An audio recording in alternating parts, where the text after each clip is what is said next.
ಆಕಾಶನಾಮ ವಿಘ್ನೇಶಃ ವಾಯುಶ್ಚಾಕಾಶಕಸ್ಮೃತಃ ಆಕಾಶ ಇತಿ ಲಕ್ಷ್ಮೀಶ್ಚ ತಥಾಕಾಶೋ ಹರಿಸ್ವಯಂ. ಶ್ರೀ ಗುರುಭ್ಯೋ ನಮಃ. ವಿಶ್ವಾವಸು ಸಂವತ್ಸರದ ಭಾದ್ರಪದ ಶುಕ್ಲ ಪಕ್ಷದ ಈ ಚತುರ್ಥಿಯ ದಿವಸ ವಿಘ್ನೇಶನಾದ ಗಣೇಶನನ್ನು, ಮುಖ್ಯಪ್ರಾಣನನ್ನು, ಲಕ್ಷ್ಮೀದೇವಿಯನ್ನು, ಹಾಗೆ ಭಗವಂತ ಶ್ರೀಹರಿಯನ್ನು ಆಕಾಶ ಎಂಬ ಶಬ್ದದಿಂದಲೇ ಸ್ತೋತ್ರ ಮಾಡುವಂಥ ಒಂದು ಅಪರೂಪದ ಶ್ಲೋಕ ಛಾಂದೋಗ್ಯ ಭಾಷ್ಯದಲ್ಲಿ ಕಂಡುಬರುತ್ತದೆ. ಈ ನಾಲ್ವರು ಕೂಡ ಆಕಾಶ ಶಬ್ದ ವಾಚ್ಯರಾಗಿದ್ದಾರೆ. ಅವರನ್ನು ಸ್ತುತಿಸಿದ್ದೇವೆ. ಭಾದ್ರಪದ ಪ್ರೋಷ್ಠಪದಿಯ 4ನೇ ದಿವಸ ಇವತ್ತು. ಭಾಗವತದ 2ನೇ ಸ್ಕಂದದ 6ನೇ ಅಧ್ಯಾಯದ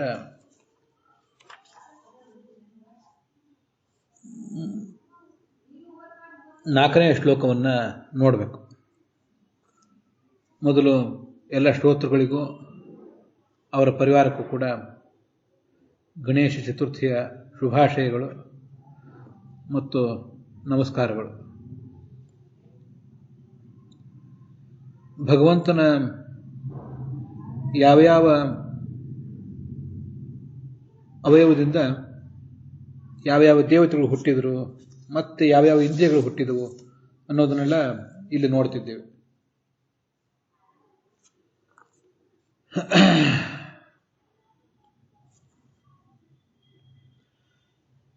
ತದ್ಗಾತ್ರಂ ವಸ್ತುಸಾರಾಣಂ ಸೌಭಾಗ್ಯಸ್ಯ ಚ ಭಾಜನಂ ತ್ಯಾಗಸ್ಯ ತ್ವಗಸ್ಯ ಸ್ಪರ್ಶವಾಯುವೋಶ್ಚ ಸರ್ವಮೇಧಸ್ಯ ಚೈವಹಿ ಅಂತ 4ನೇ ಶ್ಲೋಕ ನಾವಿವತ್ತು ನೋಡಬೇಕಾದದ್ದು. ಎಲ್ಲ ಶ್ರೇಷ್ಠ ವಸ್ತುಗಳು, ಜಗತ್ತಿನಲ್ಲಿರುವಂಥ ಎಲ್ಲ ಶ್ರೇಷ್ಠ ವಸ್ತುಗಳು ಮತ್ತು ಅದನ್ನು ಅನುಭವಿಸುವಂಥ ಒಂದು ಯೋಗ್ಯತೆ ಏನಿದೆಯಲ್ಲ, ಅದು ಜೀವರಿಗಿದೆ. ಒಂದೊಂದು ವಸ್ತುವನ್ನು ಒಬ್ಬೊಬ್ಬರು ಅನುಭವಿಸ್ತಾರೆ, ನಮಗದು ಗೊತ್ತಿದೆ. ಇದೆಲ್ಲವೂ ಕೂಡ ಹುಟ್ಟಿದ್ದು ಪರಮಪುರುಷನ ಆ ಶರೀರದಿಂದಲೇ.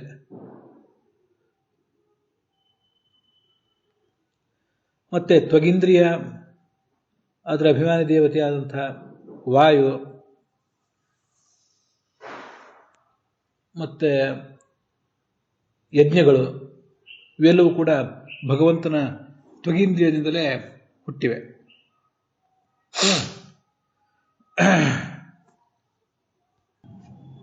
ಈ ತ್ವಗೀಂದ್ರಿಯ ಮತ್ತು ಅದರ ಅಭಿಮಾನಿ ದೇವತೆ ಭಗವಂತನ ತ್ವಗೀಂದ್ರಿಯದಿಂದ ಹುಟ್ಟಿದ್ದಾರೆ ಅಂತಂದಿದೆ. ಅಲ್ಲಿ ವಾಯು ಅಂತಿದೆ. ತ್ವಗಸ್ಯ ಸ್ಪರ್ಶ ವಾಯುವೋಶ್ಚ, ಇದು ಅಹಂಕಾರಿಕ ಪ್ರಾಣನ ವರ್ಣನೆ.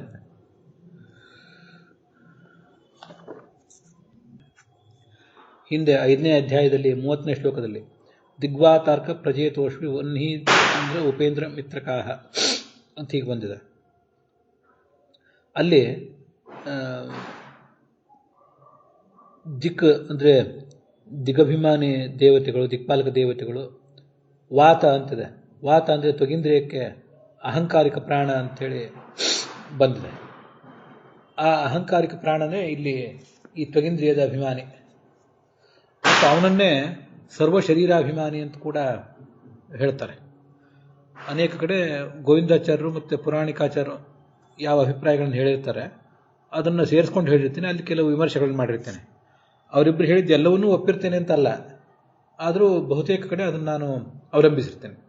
ತತ್ವನ್ಯಾಸದಲ್ಲಿ ಕೂಡ ತ್ವಗಾತ್ಮನೆ ಅಹಂಕಾರಿಕ ಪ್ರಾಣಾತ್ಮನೆ ನಮಃ ಅಂಥೇಳಿ ತತ್ವನ್ಯಾಸದಲ್ಲಿ ನಾವು ಆ ತ್ವಕೀಂದ್ರಿಯದ ಅಭಿಮಾನಿ ದೇವತೆಯಾದ ಅಹಂಕಾರಿಕ ಪ್ರಾಣನನ್ನ ನೆನಪು ಮಾಡ್ಕೊಳ್ತೇವೆ.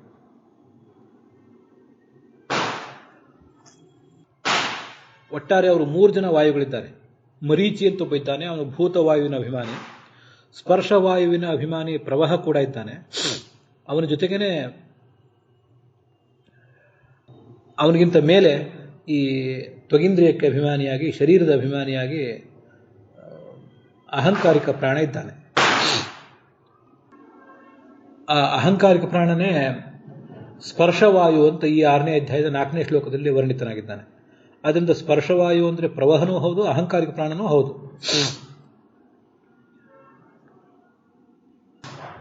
ಗೋವಿಂದಾಚಾರ್ಯರು ಈ ಅಹಂಕಾರಿಕ ಪ್ರಾಣನನ್ನು ಕೇವಲ ಶರೀರ ಅಭಿಮಾನಿ ಅಂತ ಪರಿಗಣಿಸ್ತಾರೆ, ಪ್ರವಹನನ್ನ ಸ್ಪರ್ಶಾಭಿಮಾನಿ ಅಂತ ಪರಿಗಣಿಸ್ತಾರೆ, ಮತ್ತೆ ಮರೀಚಿಯನ್ನ ಭೂತವಾಯುವಿನ ಅಭಿಮಾನಿ ಅಂತ ಪರಿಗಣಿಸ್ತಾರೆ.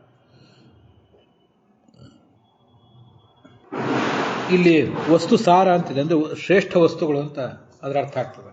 ಅಥವಾ ವಸ್ತುವಿನ ಒಂದು ಶಕ್ತಿ ಅಂತನೂ ಅರ್ಥ ಬರೆದಿದ್ದಾರೆ ವಿಜಯಧ್ವಜ ತೀರ್ಥರು. ಸೌಭಾಗ್ಯ ಅನ್ನೋದಕ್ಕೆ ಅವರೇನೂ ಅರ್ಥ ಬರೆದಿಲ್ಲ.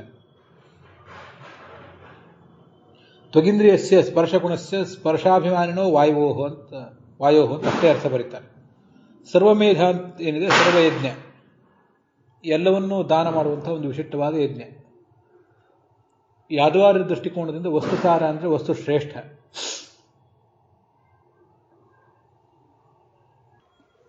ಸೌಭಗ ಅಂತನ್ನೋದಕ್ಕೆ ವಿಜಯಧ್ವಜ ತೀರ್ಥರು ಏನೂ ಅರ್ಥ ಬರೆದಿಲ್ಲ, ಯಾದವಾರ್ಯರು ಕೂಡ ಅದಕ್ಕೇನೂ ಅರ್ಥ ಬರೀಲಿಲ್ಲ. ಶ್ರೀಧರರು ಅದರ ಅರ್ಥ ವಿವರಿಸಿಲ್ಲ. ಆದರೆ ವೀರರಾಘವರು ಸೌಭಗ ಅಂದರೆ ಸ್ಪೃಹಣೀಯತ, ವಸ್ತುವಿನಲ್ಲಿ ಒಂದು ಸ್ಪೃಹಣೀಯತ ಇದೆ. ವಸ್ತುವನ್ನು ನಾವು ಬಯಸ್ತೇವೆ, ಸ್ಪೃಹಣೀಯವಾದದ್ದು ವಸ್ತುವಿನ ಆ ಗುಣ ಅದು. ಶ್ರೇಷ್ಠವಾದ ವಸ್ತುಗಳನ್ನು ನಾವು ಬಯಸ್ತೇವಲ್ಲ, ಆ ಶ್ರೇಷ್ಠವಾದ ವಸ್ತುವಿನಲ್ಲಿ ಬಯಸಲ್ಪಡುವಿಕೆ ಅನ್ನುವ ಗುಣ ಏನಿದೆ ಅದು ವಸ್ತುವಿನ ಗುಣ. ಆ ವಸ್ತುವಿನ ಗುಣಕ್ಕೆ ಭಗವಂತನ ತ್ವಗೀಂದ್ರಿಯವೇ ಉತ್ಪಾದಕ ಅಂತ ಅದರ ಅರ್ಥ ಬರೆದಿದ್ದಾರೆ. ರಾಧಾಕೃಷ್ಣರು ಸೌಭಾಗ್ಯ ಅಂದರೆ ಸೌಂದರ್ಯ, ವಸ್ತುವಿನ ಸೌಂದರ್ಯ, ವಸ್ತುವಿನ ಆ ಶ್ರೇಷ್ಠ ವಸ್ತುಗಳಲ್ಲಿ ಒಂದು ಸೌಂದರ್ಯ ಇರ್ತದೆ, ಒಂದು ಆಕರ್ಷಣೆಗೆ ಪಾತ್ರ ಆಗುವಿಕೆ, ಅದಕ್ಕೆ ಕಾರಣ ತ್ವಗೀಂದ್ರಿಯ ಅಂತ ಅರ್ಥ ಬರೆದಿದ್ದಾರೆ. ಆತನ ಶರೀರ ಪ್ರಪಂಚದ ಎಲ್ಲ ವಸ್ತುಗಳ ಸಾರ ಮತ್ತು ಸೌಂದರ್ಯಗಳ ಕೋಶ ಅಂತ ಭಾರತ ದರ್ಶನದವರು ಬರೆದಿದ್ದಾರೆ. ಅದರಿಂದ ಹೆಚ್ಚು ಸ್ಪಷ್ಟವಾಗಿ ಗೊತ್ತಾಗೋದಿಲ್ಲ. ಅಂತೂ ಸೌಭಗ ಅನ್ನುವುದು ಒಂದು ವಸ್ತುವಿನಲ್ಲಿರುವ ಗುಣ, ಶ್ರೇಷ್ಠವಾದ ವಸ್ತುವಿನಲ್ಲಿ, ಅಥವಾ ಅದನ್ನು ನಾವು ಬಯಸಬೇಕು ಅಂತ ನಮಗೊಂದೇನು ಅಪೇಕ್ಷೆ ಬರ್ತದೆ, ನಮಗೊಂದು ಅನುಭವಿಸುವ ಶಕ್ತಿ ಯೋಗ್ಯತೆ ಏನಿದೆ ಅದು ಒಂದು ಪುರಾಣಿಕಾಚಾರ್ಯರು ಅರ್ಥ ಬರೆದಿದ್ದಾರೆ. ಸೌಭಗ ಅನ್ನೋದು ವಸ್ತುವಿನಲ್ಲಿ ಗುಣ ಅಥವಾ ವ್ಯಕ್ತಿಯಲ್ಲಿರುವಂಥ ಗುಣ. ಅನುಭವ ಯೋಗ್ಯತೆ ಅನ್ನೋದೇನಿದೆ, ಅನುಭವಿಸ್ಲಿಕ್ಕೆ ಯೋಗ್ಯನಾದವನು ಪುರುಷನೂ ಆಗಬಹುದು, ಅನುಭವಿಸಲಿಕ್ಕೆ ಕರ್ತ ಪುರುಷ, ಆ ಯೋಗ್ಯತೆ ಅವನಲ್ಲಿದೆ. ಅನುಭವಿಸಲ್ಪಡುವ ಯೋಗ್ಯತೆ, ಕರ್ಮ ಯೋಗ್ಯತೆ ಅನ್ನೋದು ವಸ್ತುವಿನಲ್ಲಿದೆ. ಅದರ ಅರ್ಥ ಏನು ಅಂತ ಪುರಾಣಿಕಾಚಾರ್ಯ ಸ್ಪಷ್ಟಪಡಿಸಬಹುದಿತ್ತು. ಅವರು ಈಗಿಲ್ಲ, ಅದರಿಂದ ಅವರನ್ನು ಕೇಳುವಂತಿಲ್ಲ. ಅಂತೂ ಬಯಸಲ್ಪಡುವಿಕೆ ವಸ್ತುವಿನಲ್ಲಿದೆ, ಬಯಸುವಿಕೆ ವ್ಯಕ್ತಿಯಲ್ಲಿದೆ. ಇವೆರಡಕ್ಕೂ ಅದು ಕಾರಣ ಅಂತ ತಿಳ್ಕೊಳ್ಬಹುದು. ಮುಂದೆ ರೋಮಾನ್ ಯುದ್ಭಿಜ ಜಾತೀನಾಂ ಅಂತ, ಯಜ್ಞೋಪಯುಕ್ತವಾದ ಎಲ್ಲ ವೃಕ್ಷಗಳಿಗೆ ಅವನ ರೋಮ ಮೂಲ ಅಂತನ್ನೋದು ಉತ್ಪಾದಕ. ಬೇರೆ ಯಜ್ಞಕ್ಕೆ ಉಪಯುಕ್ತ ಅಲ್ಲದ ವೃಕ್ಷಗಳಿಗೆ ಅವನ ರೋಮದ ಅಗ್ರಭಾಗ ಅನ್ನೋದು ಕಾರಣ. ಮೋಡಗಳಿಗೆ ಅವನ ತಲೆ ಕೂದಲು ಉತ್ಪಾದಕ, ಮಿಂಚಿಗೆ ಅವನ ಮೀಸೆ ಉತ್ಪಾದಕ, ಶಿಲೆ ಮತ್ತು ಲೋಹಗಳಿಗೆ ಆತನ ಉಗುರುಗಳು ಉತ್ಪಾದಕ ಅಂತ ನಾವು ತಿಳ್ಕೊಳ್ಬಹುದು. ಇಲ್ಲಿ ಶ್ಲೋಕದಲ್ಲಿ ಕೇಶ, ಶ್ಮಶ್ರು, ನಖ ಅಂತ 3 ಅಂಗಗಳನ್ನು ಹೇಳಿದ್ದಾರೆ. ಇವು ಕಾರಣ. ಕಾರ್ಯವಾದದ್ದು ಶಿಲಾ, ಲೋಹ, ಅಭ್ರ ಮತ್ತು ವಿದ್ಯುತ್ ಅಂತ 4 ಇವೆ. 3 ಅಂಗಗಳು 3 ಕಾರ್ಯಗಳಿದ್ರೆ ಯಥಾಕ್ರಮವಾಗಿ ಏನೋ ತಿಳ್ಕೋಬಹುದಿತ್ತು. 4 ಕಾರ್ಯ ಇದೆ, 3 ಕಾರಣ ಇದೆ. ಅದನ್ನು ಹೇಗೆ ತಿಳ್ಕೋಬೇಕು ಅಂತ ಒಂದು ಪ್ರಶ್ನೆ ಬರ್ತದೆ. ಅದಕ್ಕೆ ಆಚಾರ್ಯರು ಭಾಗವತ ತಾತ್ಪರ್ಯ ಬರೆದಿದ್ದಾರೆ. ಅದರಲ್ಲಿ ಮೇಲಿನ ಉತ್ತರಾರ್ಧಕ್ಕೂ ವ್ಯಾಖ್ಯಾನ ಇದೆ, ಹಾಗೆ ಮೇಲಿನ ಪೂರ್ವಾರ್ಧಕ್ಕೂ ಕೆಳಗಿನ ಉತ್ತರಾರ್ಧಕ್ಕೂ ವ್ಯಾಖ್ಯಾನ ಇದೆ. ಅದ್ರ ಮೂಲಕ ನಮಗೆ ಸ್ಪಷ್ಟ ಆಗ್ತದೆ.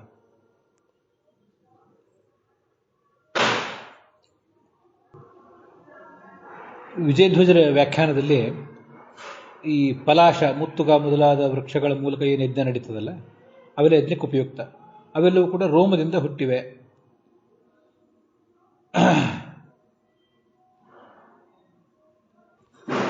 ಹೀಗೆ ಯಜ್ಞ ಸಂಭೃತ, ಯಜ್ಞವು ಹುಟ್ಟಿದ್ದು ಈ ರೋಮಗಳಿಂದ, ಯಜ್ಞೋಪಯುಕ್ತವಾದ ವೃಕ್ಷಗಳು ಹುಟ್ಟಿದ್ದು ರೋಮದ ಬುಡದಿಂದ. ಅಲ್ಲಿ ಯೈರ್ವಾ ಯಜ್ಞಸ್ತು ಸಂಭೃತ ಅಂತಿದೆಯಲ್ಲ, ಯಾವ ವೃಕ್ಷಗಳಿಂದ ಯಜ್ಞವು ನಡೆಯುತ್ತದೋ ಆ ವೃಕ್ಷಗಳು ಹುಟ್ಟಿದ್ದು ರೋಮದ ಮೂಲದಿಂದ. ಯೈರ್ವಾ ಅಯಜ್ಞಸ್ತು ಸಂಭೃತ ಅಂತ ಇನ್ನೊಂದು ಪದಚ್ಛೇದ ಮಾಡ್ಕೋಬೇಕು. ಯಾವ ವೃಕ್ಷಗಳಿಂದ ಯಜ್ಞಕ್ಕೆ ಏನೂ ಉಪಯೋಗವೇ ಇಲ್ವೋ ಅಯಜ್ಞ ಅಂತಿದೆ. ಯಜ್ಞಕ್ಕಿಂತ ಭಿನ್ನವಾದ ಲೌಕಿಕ ಕೆಲಸವೇ ನಡೀತದೋ ಅವು ರೋಮದ ತುದಿ ಭಾಗದಿಂದ ಹುಟ್ಟಿದ್ದು ಅಂತ ವ್ಯಾಖ್ಯಾನ ಹೇಳಬೇಕು. ಹೀಗೆ ವಾ ಅನ್ನುವುದು ಕೆಲವು ಯಜ್ಞಕ್ಕೆ ಉಪಯುಕ್ತವಾದ್ದು, ಕೆಲವು ಉಪಯುಕ್ತ ಅಲ್ಲದೆ ಇದ್ದು. ಉಪಯುಕ್ತವಾದ್ದು ರೋಮದ ಬುಡದಿಂದ, ಉಪಯುಕ್ತವಾದ್ದು ರೋಮದ ತುದಿಯಿಂದ ಅಂತ ಅರ್ಥ ನಾವು ತಿಳ್ಕೋಬಹುದು. ಯಾದವಾರ್ಯರು ಯಜ್ಞ ಅಯಜ್ಞ ಅಂತ ಹೀಗೆ ಪದಚ್ಛೇದ ಇಟ್ಕೊಂಡೇ ಅದಕ್ಕೆ ಅರ್ಥ ಬರೆದಿದ್ದಾರೆ. ಶ್ಲೋಕದಲ್ಲಿ ಉದ್ಭಿಜ ಜಾತಿಗಳು ಅಂದರೆ ಭೂಮಿಯನ್ನು ಸೀಳಿಕೊಂಡು ಹೊರಗೆ ಬರುವಂತಹ ವೃಕ್ಷಗಳು ಅಂತ ಅದರ ತಾತ್ಪರ್ಯ. ಸಾಮಾನ್ಯ ಬೀಜವನ್ನು ಭೂಮಿಯಲ್ಲಿ ಮಣ್ಣಿನೊಳಗೆ ಬಿತ್ತಿದಾಗ ಅಲ್ಲಿ ಮೊಳಕೆ ಹೊಡೆದು ಅದರ ಚಿಗುರು ಮೇಲೆ ಬರ್ತದೆ. ಅದಕ್ಕಾಗಿ ಉತ್ಭಿತ್, ಸೀಳಿಕೊಂಡು ಮೇಲೆ ಬರುವುದು ಅಂತ ಅದನ್ನು ವರ್ಣನೆ ಮಾಡ್ತಾರೆ. ಶ್ರೀಧರರು, ವೀರರಾಘವರು ಇವರ ವ್ಯಾಖ್ಯಾನ ಎಲ್ಲ ಬೇರೆ ರೀತಿಯಾಗಿದೆ. ಎಲ್ಲ ವೃಕ್ಷಗಳು ಕೂಡ ರೋಮದಿಂದಲೇ ಹುಟ್ಟಿವೆ, ಅಥವಾ ಈ ಯಜ್ಞಕ್ಕೆ ಉಪಯುಕ್ತ ಆಗುವ ವೃಕ್ಷಗಳು ರೋಮದಿಂದ ಹುಟ್ಟಿವೆ. ಹಾಗಂದ್ರೆ ಏನು? ಎಲ್ಲ ವೃಕ್ಷಗಳು ರೋಮದಿಂದ ಹುಟ್ಟಿದ ಮೇಲೆ ಯಜ್ಞಕ್ಕೆ ಉಪಯುಕ್ತವಾದ ವೃಕ್ಷಗಳು ಕೂಡ ರೋಮದಿಂದ ಹುಟ್ಟುತ್ತವೆ ಅಂತ ಏನು ಪ್ರತ್ಯೇಕವಾಗಿ ಹೇಳಬೇಕಾಗಿದೆ ಅಂತ ಹೀಗೊಂದು ಗೊಂದಲ ಆಗ್ತದೆ. ಆ ಗೊಂದಲಕ್ಕೆ ಅಲ್ಲಿ ಪರಿಹಾರ ಇಲ್ಲ ಅವರ ವ್ಯಾಖ್ಯಾನದಲ್ಲಿ. ವಲ್ಲಭರ ವ್ಯಾಖ್ಯಾನದಲ್ಲಿ ಉದ್ಭಿಜಾ ವೃಕ್ಷಾದಯ ತೇಷಾಂ ಜಾತಯ ಅವಾಂತರ ಧವಕೃತ್ವಾದಯ ಸರ್ವೇ ವೃಕ್ಷಾ ಇತಿ ಯಾವತ್, ಅಥವಾ ಯೇ ಪಾವವೃಕ್ಷಾ ವಿಭೀತಕಾದಯ ತೇಷಾಂ ನ ತಾನಿ ಸ್ಥಾನಾನಿ ತ್ಯಾಹ. ಎಲ್ಲ ವೃಕ್ಷಗಳು ರೋಮದಲ್ಲೇ ಹುಟ್ಟಿದವು, ಅಥವಾ ಈ ವಿಭೀತಕ ವೃಕ್ಷ ಅಥವಾ ತಾರೆ ಗಿಡ ಮೊದಲಾದ ಪಾಪ ವೃಕ್ಷಗಳು ಕೆಲವಿವೆ. ಅದು ಯಾಕೆ ಪಾಪ ಅಂತನ್ನೋದು, ಈ ವಿಭೀತಕ ವೃಕ್ಷ ಅದು ತಾರೆ ಗಿಡ ಯಾಕೆ ಅಪ್ರಶಸ್ತ ಆಯಿತು ಅಂತನ್ನೋದು ನಮಗೆ ಮಹಾಭಾರತದಿಂದ ತಿಳಿದು ಬರ್ತದೆ. ಮಹಾಭಾರತದಲ್ಲಿ ವನಪರ್ವದಲ್ಲಿ ನಳೋಪಾಖ್ಯಾನ ಪರ್ವ ಇದೆ. ಅಲ್ಲಿ ನೀವು ಶ್ರೋತೃಗಳು ಅದನ್ನು ತೆಗೆದು ನೋಡಬಹುದು. ನಳ ತನ್ನ ಒಂದು ಕೆಟ್ಟ ಕಾಲದಲ್ಲಿ ಜೂಜಾಡಿ ತನ್ನ ಸಂಪತ್ತಿನಲ್ಲಿ ಕಳ್ಕೋತಾನೆ. ಗಂಡ ಹೆಂಡಂದರಿಬ್ಬರು ಕೂಡ ಕಾಡಿಗೆ ಹೋಗ್ತಾರೆ, ನಳ ಮತ್ತು ದಮಯಂತಿ. ಅಲ್ಲಿ ನಳ ದಮಯಂತಿರು ಬೇರೆ ಬೇರೆ ಆಗ್ತಾರೆ. ದಮಯಂತಿ ತನ್ನ ತಂದೆಯ ರಾಜ್ಯಕ್ಕೆ ಹೋಗ್ತಾಳೆ. ನಳ ಎಲ್ಲಿದ್ದಾನೆ ಅಂತ ತಿಳಿದುಕೊಳ್ಳಿಕ್ಕೋಸ್ಕರ ತನ್ನ ಸ್ವಯಂವರದ ಒಂದು ನಾಟಕ ಮಾಡ್ತಾಳೆ. ಆಗ ಋತುಪರ್ಣನಲ್ಲಿ ಊಳಿಗಕ್ಕಿದ್ದಂತಹ ಈ ನಳ ಆ ಋತುಪರ್ಣ ದಮಯಂತಿ ಸ್ವಯಂವರದಲ್ಲಿ ಭಾಗವಹಿಸಬೇಕು ಅಂತ ಅಪೇಕ್ಷೆ ಪಟ್ಟಾಗ ಅವನನ್ನು ರಥದಲ್ಲಿ ಕರ್ಕೊಂಡ್ಬರ್ತಾನೆ. ಈ ಜೂಜಾಟದ ವಿದ್ಯೆಯನ್ನ ಋತುಪರ್ಣ ನಳನಿಗೆ ಉಪದೇಶ ಮಾಡ್ತಾನೆ. ಹಾಗೆ ನಳ ತನ್ನ ಅಶ್ವವಿದ್ಯೆಯನ್ನ ನಳನಿಗೆ, ಆ ಋತುಪರ್ಣ ರಾಜನಿಗೆ ಉಪದೇಶ ಮಾಡ್ತಾನೆ.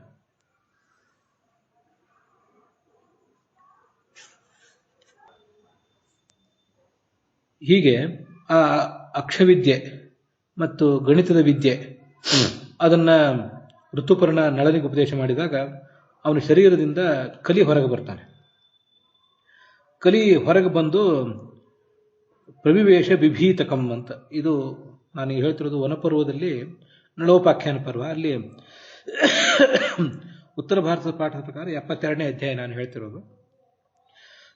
ನೀವು ದಕ್ಷಿಣ ಭಾರತದ ಪಾಠ ಇನ್ನಿತರ ಪಾಠಗಳಲ್ಲಿ ಅದನ್ನು ತೆಗೆದು ನೋಡಬಹುದು. ಆ 72ನೇ ಅಧ್ಯಾಯದಲ್ಲಿ 38ನೇ ಶ್ಲೋಕದಲ್ಲಿ ಪ್ರವಿವೇಶ ವಿಭೀತಕಂ, ಈ ತಾರೆ ಗಿಡಕ್ಕೆ ಪ್ರವೇಶ ಮಾಡಿದಂತೆ ಕಲಿ. ಮತ್ತೆ ವಿಭೀತಕಶ್ಚ ಅಪ್ರಶಸ್ತ ಸಂವೃತ್ತ ಕಲಿ ಸಂಶಯಾತ್, ಈ ಕಾರಣದಿಂದ ಕಲಿ ಆ ವಿಭೀತಕ ವೃಕ್ಷದಲ್ಲಿರುವುದರಿಂದ ಅದು ಪ್ರಶಸ್ತ ಅಲ್ಲ, ಪಾಪವೃಕ್ಷ ಅಂತ ಹೀಗೆ ಪರಿಗಣಿತ ಆಯಿತು ಅಂತ ಮಹಾಭಾರತದ ಆಧಾರದಿಂದ ನಾವು ತಿಳ್ಕೋಬಹುದು. ಇಲ್ಲಿ ಅದು ಪಾಪವೃಕ್ಷ ಇರಬಹುದು, ಆದರೆ ಅದು ಕೂಡ ಹುಟ್ಟುವುದು ಎಲ್ಲಿಂದ? ರೋಮದಿಂದ ಹುಟ್ಟಬೇಕಲ್ಲ. ಭಗವಂತನಲ್ಲಿ ಪಾಪಿಗಳು ಮತ್ತು ಪುಣ್ಯವಂತರು ಎಲ್ಲರೂ ಕೂಡ ಭಗವಂತನಿಂದಲೇ ಹುಟ್ಟಬೇಕು. ಆದ್ದರಿಂದ ವಲ್ಲಭಾಚಾರ್ಯರ ವ್ಯಾಖ್ಯಾನ ಯಾಕೋ ಅಷ್ಟು ಸಮಾಧಾನ ಕೊಡೋದಿಲ್ಲ ನಮಗೆ. ಆದ್ದರಿಂದ ಆಚಾರ್ಯರ ಭಾಗವತ ತಾತ್ಪರ್ಯವನ್ನು ಅವಲಂಬಿಸಬೇಕು. ಯಾಜ್ಞಿಕಾಹ ರೋಮ ಮೂಲಸ್ಥಾಹ, ಯಜ್ಞಕ್ಕೆ ಉಪಯುಕ್ತವಾದವು ರೋಮ ಮೂಲದಿಂದ ಹುಟ್ಟಿದವು. ತತ್ಪರೆ ಅದಕ್ಕಿಂತ ಭಿನ್ನವಾದದ್ದು ಯಜ್ಞಕ್ಕೆ ಉಪಯುಕ್ತ ಅಲ್ಲದೇ ಇದ್ದಂಥದ್ದು ನಮ್ಮ ಲೌಕಿಕ ಕೆಲಸಗಳಿಗೆ ಉಪಯುಕ್ತ ಆಗುವಂತೆಲ್ಲವೂ ಕೂಡ ರೋಮದ ಅಗ್ರಭಾಗಗಳಿಂದ ಹುಟ್ಟಿದವು ಅಂತ ಪದ್ಮಪುರಾಣದಲ್ಲಿ ಬಂದ ಮಾತನ್ನು ತಗೊಳ್ಬೇಕು. ಮತ್ತೆ ಹಾಗೆ ಅಲ್ಲಿ ಇನ್ನೊಂದು ಮಾತ್ರ ಉದ್ಭಿಜೋ ವಾಸುದೇವಸ್ಯ ಲಿಂಗಗಾಸ್ತು ಜರಾಯುಜಾಹ ಅಂತ. ಈ ಜರಾಯು ಅಂದರೆ ಗರ್ಭಕೋಶದಿಂದ ಹುಟ್ಟುವಂತಹ ಪ್ರಾಣಿಗಳೇನಿವೆ ಅವೆಲ್ಲವೂ ಕೂಡ ಭಗವಂತನ ಲಿಂಗದಿಂದ ಹುಟ್ಟಿವೆ.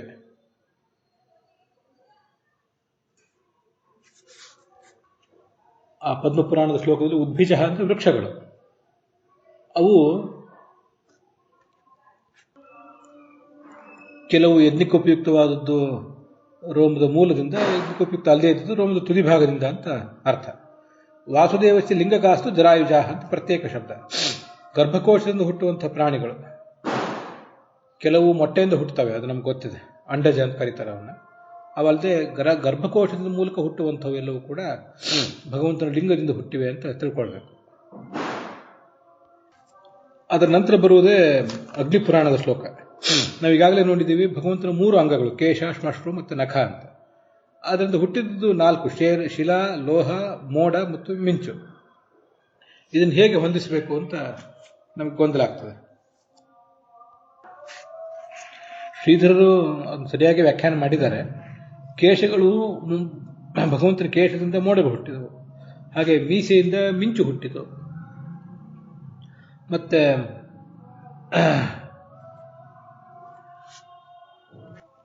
ಉಗುರುಗಳಿಂದ ಶಿಲೆ ಮತ್ತು ಲೋಹಗಳು. ಈ ಶಿಲೆ ಮತ್ತು ಲೋಹಗಳು ತುಂಬ ಬಿರುಸಾಗಿರ್ತವೆ. ಶಿಲಾಲೋಹ ನಾಮಿತಿ ಸಾದೃಶ್ಯಾದ ಊಹ್ಯಂ ಅಂತ ಬರೀತಾರೆ ಶ್ರೀಧರರು. ಹೀಗೆ ಅತ್ಯಂತ ಬಿರುಸಾದಂಥ ಶಿಲೆಗಳು ಮತ್ತು ಲೋಹಗಳು ಇವೆರಡೂ ಕೂಡ ಭಗವಂತನ ಉಗುರುಗಳಿಂದ ಹುಟ್ಟಿದವು ಅಂತ ಅರ್ಥ ಬರೀತಾರೆ ಶ್ರೀಧರರು. ಅವ್ರು ಹೇಳಿದ ಅರ್ಥ ಅಗ್ನಿಪುರಾಣಕ್ಕೆ ಸಮ್ಮತವೇ ಆಗಿದೆ. ಅಗ್ನಿಪುರಾಣವನ್ನು ಅವ್ರು ಹೇಳಲಿಲ್ಲ ಅಷ್ಟೇ. ಈ ಯಾವ್ಯಾವ ಪುರಾಣದಲ್ಲಿ ಭಾಗವತದ ಯಾವ ಹೇಳಿಕೆಗೆ ಒಂದು ಸಮರ್ಥನೆ ಇದೆ ಅಂತ ಅನ್ನೋದನ್ನು ಹೇಳಬೇಕಾದ್ರೆ ಆ ಎಲ್ಲ ಪುರಾಣಗಳ ಅಧ್ಯಯನ ಇರಬೇಕು. ಮತ್ತು ಆ ಪುರಾಣದಲ್ಲಿ ಪ್ರಕ್ಷಿಪ್ತವಾದ ಅಲ್ಲ ಯಾವುದು, ಪ್ರಕ್ಷಿಪ್ತವಾದ ಹೌದು ಯಾವುದು ಅನ್ನೋದ್ರ ಬಗ್ಗೆ ಎಚ್ಚರ ಇರಬೇಕು. ಅದಕ್ಕಾಗಿ ಅವರಿಗೆ ಆ ಅಗ್ನಿಪುರಾಣದ ಮಾತನ್ನು ಹೇಳಲಿಕ್ಕೆ ಸಾಧ್ಯ ಆಗಿಲ್ಲ. ಆಚಾರ್ಯ ಅದನ್ನು ಹೇಳಿದ್ದಾರೆ.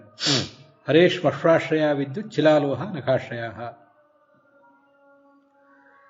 ಹರಿಯ ಮೀಸೆಯಲ್ಲಿ ಮಿಂಚು ಹುಟ್ಟಿದೆ, ನಖಗಳಲ್ಲಿ ಕಲ್ಲು ಮತ್ತು ಲೋಹಗಳು ಹುಟ್ಟಿವೆ, ಅಲ್ಲೇ ಆಶ್ರಯ ಪಡ್ಕೊಂಡಿವೆ ಅಂತ ಅದು ಬಂದಿದೆ. ಆದ್ದರಿಂದ 3 ಅಂಗಗಳು, ಅದರಲ್ಲಿ ಕೇಶದಿಂದ ಮೋಡ ಹುಟ್ಟಿದೆ, ಶ್ಮಶ್ರುವಿನಿಂದ ಮಿಂಚು ಹುಟ್ಟಿದೆ, ನಖದಿಂದಲೇ ಶಿಲಾಲೋಹ 2 ಕೂಡ ಹುಟ್ಟಿವೆ. ಆದ್ದರಿಂದ ಒಟ್ಟಾರೆ 3 ಅಂಗಗಳು ಹುಟ್ಟಿದ 4. ಅವೆರಡನ್ನು ಕೂಡ ಈ ರೀತಿಯಾಗಿ ನಾವು ಹೊಂದಿಸಿ ತಿಳ್ಕೊಳ್ಬೇಕು. ಇದೊಂದು ಆಲಂಕಾರಿಕವಂತಹ ವರ್ಣನವೂ ಹೌದು.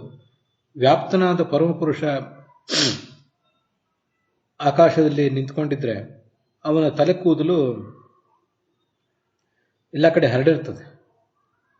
ಶಿವನನ್ನ ವ್ಯೋಮಕೇಶ ಅಂತ ಹೇಳ್ತಾರೆ, ಆಕಾಶದಲ್ಲೆಲ್ಲ ಹರಡಿರುವ ಕೂದಲುಳ್ಳವನು ಅಂತ. ವಸ್ತುತಃ ಭಗವಂತನು ಕೂಡ ಹಾಗೇನೆ. ಆಕಾಶದಲ್ಲೆಲ್ಲ ಹರಡಿರುವಂತಹ ಮೋಡಗಳು, ಆ ಮೋಡಗಳು ಕೇಶವು ಆಕಾಶದಲ್ಲಿ, ಭಗವಂತನ ಕೇಶ ಆಕಾಶದಲ್ಲಿ ಹರಡಿ ನಿಂತಿದ್ರೆ ಮೋಡಗಳು ಹರಡಿದಂತೆ ಕಾಣಿಸ್ತಾ ಇರ್ತವೆ. ಮತ್ತೆ ತಲೆ ಕೂದಲುಗಳು ಹಾರಾಡ್ತಾ ಇರ್ತವೆ. ಹಾಗೆ ಮೋಡಗಳು ಕೂಡ ಈ ಕಡೆಯಿಂದ ಆ ಕಡೆ ಸಂಚಾರ ಮಾಡ್ತಾ ಇರ್ತವೆ. ಮತ್ತೆ ಮೀಸೆ ಏನಿದೆ, ಭಗವಂತನ ಎಲ್ಲಾ ರೂಪಗಳಿಗೂ ಮೀಸೆ ಇರ್ತದೋ ಇಲ್ಲೋ ಗೊತ್ತಿಲ್ಲ. ನಮಗೆ ರಾಮಕೃಷ್ಣಾದಿ ರೂಪಗಳನ್ನು ಮೀಸೆ ಇಲ್ಲದೆ ನೋಡಿ ಹಾಗೆ ಕಲ್ಪಿಸಿಕೊಂಡು ಅಭ್ಯಾಸ ಆಗಿದೆ. ಅಂತೂ ಭಗವಂತನ ಆ ಮೀಸೆ, ಕೆಮ್ಮೀಸೆ, ಅದರಿಂದ ಮಿಂಚು ಹುಟ್ಟಿದೆ.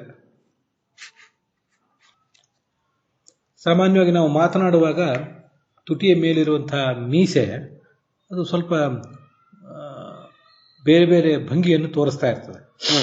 ಮಾತನಾಡುವಾಗ ಒಂಥರ, ಅಳುವಾಗ ಒಂಥರ, ಆಕಳಿಸುವಾಗ ಒಂಥರ, ಹೀಗೆ ಬೇರೆ ಬೇರೆ ಭಂಗಿಯಲ್ಲಿ ಅದಿರ್ತದೆ. ಮಿಂಚಿನಂತಿದೆ ಮೀಸೆ, ಮೋಡಗಳಂತಿವೆ ಕೂದಲುಗಳು ಅಂತ ಹೀಗೆ ಅದರ ಅಲಂಕಾರ ರೂಪದಲ್ಲಿ ಕೂಡ ಅದನ್ನು ತಗೊಳ್ಬಹುದು. ಹಾಗೆ ಭಗವಂತನ ಉಗುರುಗಳು ಬಂಗಾರ, ಪ್ಲಾಟಿನಂ, ವಜ್ರ ಮೊದಲಾದ ನಖಗಳು ಮೊದಲಾದ ಲೋಹಗಳಷ್ಟು ಬಿರುಸಾಗಿವೆ ಅನ್ನೋ ಅರ್ಥವನ್ನು ಕೂಡ ನಾವು ಅಲ್ಲಿ ತಗೊಳ್ಬಹುದು. ಅಲ್ಲಿಗೆ ಇವತ್ತಿನ ಈ ಭಾಗ ಸಮಾಪ್ತವಾಗಿದೆ. ಹುಸಿಯ ನಾಡಿ ಹೊಟ್ಟೆ ಹೊರೆವ ವಿಷಯದಲ್ಲಿ ರಸಿಕನೆಂದು ಹುಸಿಗೆ ಹಾಕಿದ್ರು ಇನ್ನ ಶ್ರೀಕೇಶನೇ, ಈಶನಿನ್ನ ಚರಣ ಭಜನೆ ಆಸೆಯಿಂದ ಮಾಡುವೆ, ದೋಷ ರಾಶಿ ನಾಶ ಮಾಡು ಶ್ರೀಶಕೇಶವ. ಶ್ರೀಕೃಷ್ಣಾರ್ಪಣ ವಸ್ತು.